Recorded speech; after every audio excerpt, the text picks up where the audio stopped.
Est-ce que tu connais le Seigneur? Il a un plan pour toi, il veut te bénir. Aujourd'hui, je vais parler de 4 signes qui démontrent que Dieu va te lever à une nouvelle dimension. Dieu, il a un plan merveilleux pour toi. Mais voici quelques indices, voici quelques preuves tangibles qui montrent que Dieu va t'amener à une nouvelle dimension des grâces, une nouvelle dimension des faveurs. Mon frère, quoi que tu fasses, ma soeur, quoi que tu fasses, ne te déconnecte pas.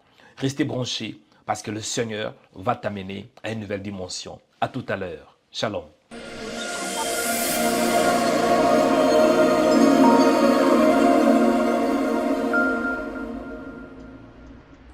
Bonjour, que Dieu vous bénisse. Bienvenue sur ma page de Joël Onekanda Ministries. C'est Joël Onekanda et je crois que le Seigneur, il veut t'amener à une nouvelle dimension. Raison pour laquelle il a permis que tu voies cette vidéo, ce n'est pas par hasard. Aujourd'hui, je vais parler de 4 signes. 4 signes qui démontrent que le Seigneur va t'amener à une nouvelle dimension. 4 signes qui montrent que Dieu, il va te bénir. Amen. Avant que je commence, je voudrais tout d'abord que tu t'abonnes. Veuillez t'abonner sur ma page YouTube Joël Onekanda Ministries. Veuillez t'abonner aussi sur ma page Facebook Joël Onekanda Ministries. Et surtout Instagram ainsi que TikTok Joël Onekanda Ministries. Et quoi que tu fasses, je voudrais avoir tes commentaires. Laissez tes commentaires, laissez des commentaires. Ça va m'aider aussi à améliorer la chaîne de Joël Onekanda Ministries. Amen. Le premier signe qui démontre que Dieu, il va t'amener à une nouvelle dimension. Le premier signe qui montre que votre bénédiction est proche. C'est quoi le premier signe? C'est simple, hein? C'est les épreuves. Dis les épreuves. Quand on parle des épreuves, comprenez que une épreuve ou bien l'épreuve est un test qui vient de Dieu. Dieu, il veut tester ta foi. Dieu, il veut tester ta constance. Dieu veut voir vraiment si tu es quelqu'un de crédible. Et c'est pour cela, avant que tu reçoives la bénédiction de Dieu, tu dois passer par le test. Avant que tu reçoives l'élévation, tu dois passer par le test. Avant que tu comprennes que le Seigneur est celui qui guérit, il peut permettre que tu tombes aussi malade. Avant que tu voies que Dieu, il est celui qui délivre, il peut permettre que tu sois dans l'oppression, dans les attaques de ténèbres. Raison pour laquelle les épreuves, ça vient de Dieu. C'est un test. Amen. Que dit la Bible? La Bible nous dit dans Jacques chapitre 1, verset 2. Mes frères, regardez comme un sujet de joie complète les diverses épreuves auxquelles vous pouvez être exposés.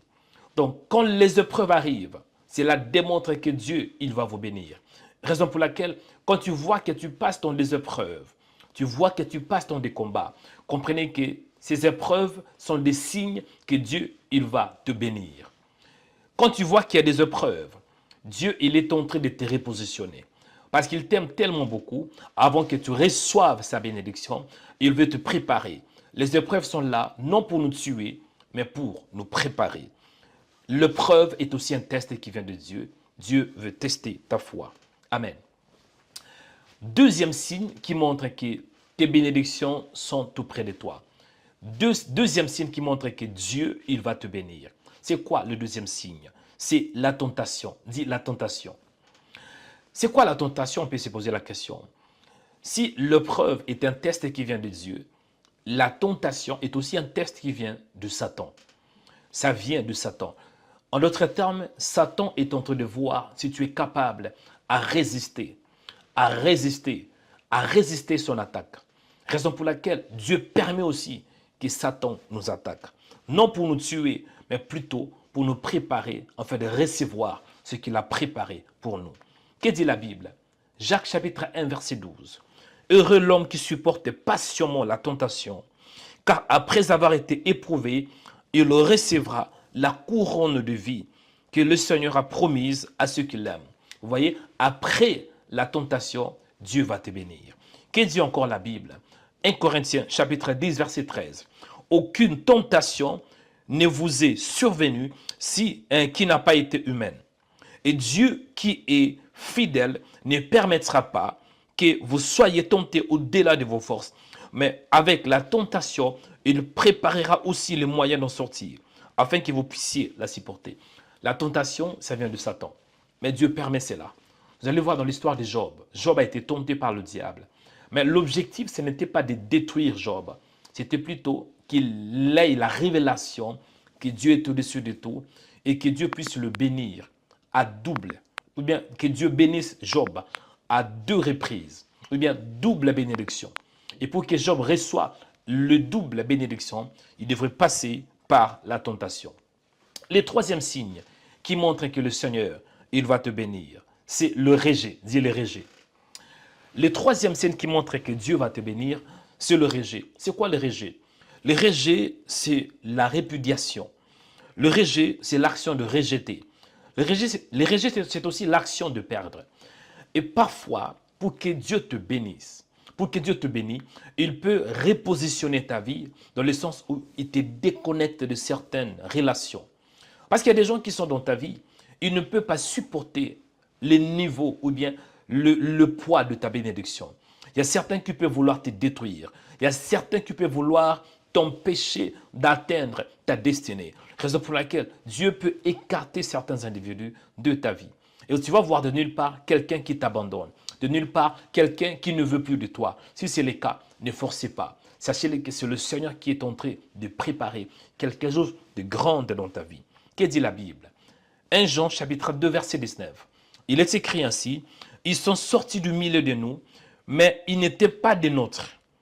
Car s'ils eussent été des nôtres, ils seraient demeurés avec nous. Mais cela est arrivé afin qu'il fût manifeste que tous ne sont pas des nôtres. » Tout le monde ne peut pas t'aimer. Il y a des gens qui t'aiment, il y a ceux qui ne t'aiment pas. Et il y a des cas où tu vois, il y a des gens qui sont dans ta vie parce qu'ils sont là pour un but.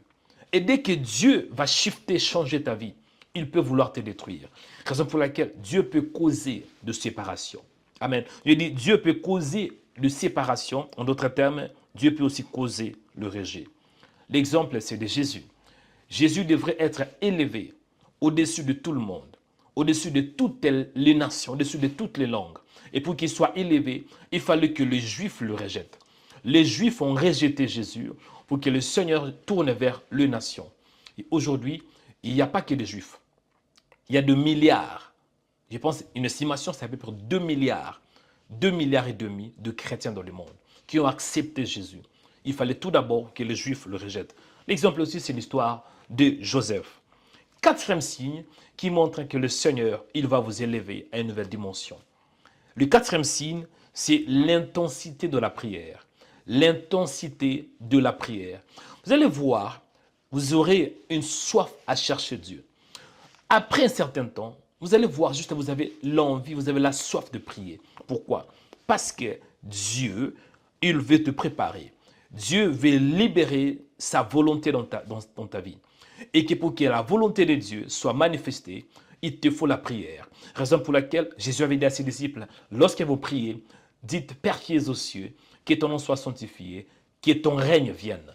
Dieu veut libérer son règne dans ta vie, mais dans une condition, tu dois prier. Et il y a la prière et la prière. Je m'explique. Luc chapitre 22, verset 44. Il est écrit, étant en agonie, il priait plus instamment. Et sa sueur devint comme des grumeaux de sang qui tombaient à terre. Vous savez, il y a la prière et la prière. Mais ici, on voit Jésus, il prie avec intensité, à tel point que sa sueur change en sang. Bien-aimé dans le Seigneur, si tu vois que tu as la soif de prier, tu veux juste être dans la présence de Dieu, sachez-le que Dieu est en train de préparer quelque chose de grand dans ta vie. Quelque chose de merveilleux est en train d'arriver dans ta vie. Raison pour laquelle tu vois les combats et tu vois aussi certaines attaques. Amen. Voici un peu ce que Dieu m'a mis à cœur. Pour résumer, voici les 4 signes qui montrent que Dieu va vous bénir. Le premier signe, c'est les épreuves. Le deuxième signe, c'est les tentations. Le troisième signe, c'est le rejet. Et le 4e signe, c'est l'intensité dans la prière. Voici un peu ce que Dieu m'a mis à cœur. J'espère que vous étiez édifiés. Et si c'est le cas, ne manquez pas de vous abonner. Si vous n'êtes pas encore abonné, abonnez-vous en cliquant sur la cloche « S'abonner ». C'est alors que vous serez informé chaque fois que je vais publier une nouvelle vidéo. Si vous êtes déjà abonné, pourquoi pas aimer la vidéo? Aimez la vidéo, partagez et laissez un commentaire. Je suis Joël Onekanda et par la grâce de Dieu, nous allons nous retrouver à la prochaine occasion. Ne manquez pas de laisser un commentaire si cette vidéo vous a fait du bien. Que Dieu vous bénisse. Shalom.